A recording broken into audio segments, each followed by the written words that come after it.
ఇక కాంగ్రెస్ ఆధిక్యలో దూసుకెళ్తుంది. అధికారంలోకి వస్తామంటున్న కాంగ్రెస్ సీనియర్ నాయకులు వి హనుమంతరావుతో మా ప్రతినిధి విక్రాంత్ ఫేస్ టు ఫేస్. రాష్ట్రంలో తెలంగాణ కాంగ్రెస్ పార్టీ మాత్రం ఒక స్పష్టమైన మెజార్టీ వచ్చే అవకాశం కనిపిస్తోంది. ఇప్పటికే 67 స్థానాలకు పైగా కూడా కాంగ్రెస్ పార్టీ లీడింగ్లో ఉంది. ఇదే విషయంపై కాంగ్రెస్ పార్టీ సీనియర్ నేత విహెచ్ మనతో ఉన్నారు. దాదా, first of all congratulation, Congress party అధికారంలో రాకపోతుంది. ఎలా ఫీల్ అవుతున్నారు? ఎలా ఫీల్ అవుతా ఫీల్ కనిపిస్తుంది. పటాకాలు కాలుస్తున్నారు, మిఠాయి తింటున్నారు, డ్యాన్సులు చేస్తున్నారు, డబ్బులు కొడుతున్నారు అంటే సంతోషం. 10 ఏళ్ళు మేము సఫర్ అయినాం. ఏదైనా నా ఉద్దేశంలో ప్రజలు ప్రజెంట్ గవర్నమెంట్ మీద విరక్తి వచ్చిండ్రు, యాంటీ ఇన్కంబెన్సీ.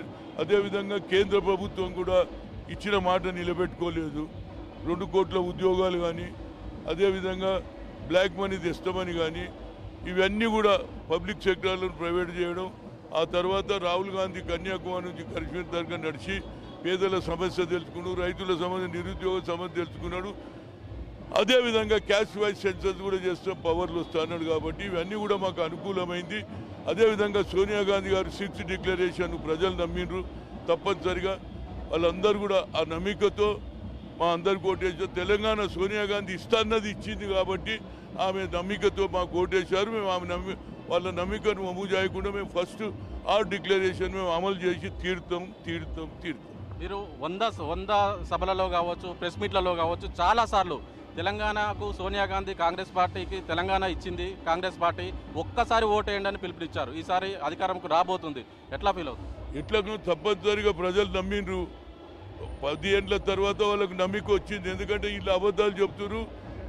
ఆ రోజులు కూడా ఫస్ట్ టైం ఏది పవర్లు వచ్చినప్పుడు 70,000 crore రైతుల రుణమాఫీ చేసిన 2 లక్షలు.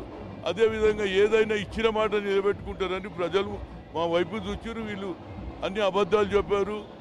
దళిత బంధువులో 30% కమిషన్, 2 bedroomలో 20% వీళ్ళే తినేసిండ్రు అనేది ప్రజలలో కోపం ఉన్నది, మా మీద విశ్వాసం ఉన్నది. కాబట్టి ఇలా జరుగుతుంది అనేది నా ఉద్దేశం. తెలంగాణ కాంగ్రెస్ పార్టీలో స్పష్టమైన మెజార్టీ వచ్చింది. సీఎం అభ్యర్థి ఎవరు? సీఎం అభ్యర్థి అంటే శాసనసభ్యులు కూర్చుంటారు. హైకమాండ్ తప్పనిసరిగా నిర్ణయం తీసుకుంటుంది. శాసనసభ్యుల నిర్ణయం వారికి కూడా తెలుసు ఎవరు కాంగ్రెస్లో ఎక్కువ పని చేశారు, ప్రజల విశ్వాసం ఎవరికి ఉన్నదని.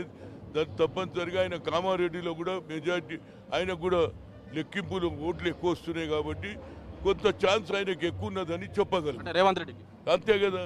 Right, okay, thank you. ఇది ఖచ్చితంగా కాంగ్రెస్ పార్టీలో స్పష్టమైన మెజార్టీ రాబోతుంది. ఇచ్చిన పార్టీగా తెలంగాణ రుణం తీర్చుకున్నారు. తెలంగాణ ప్రజలకు మాత్రం ధన్యవాదాలు చెప్తున్నాడు కాంగ్రెస్ పార్టీ సీనియర్ నేత విహెచ్.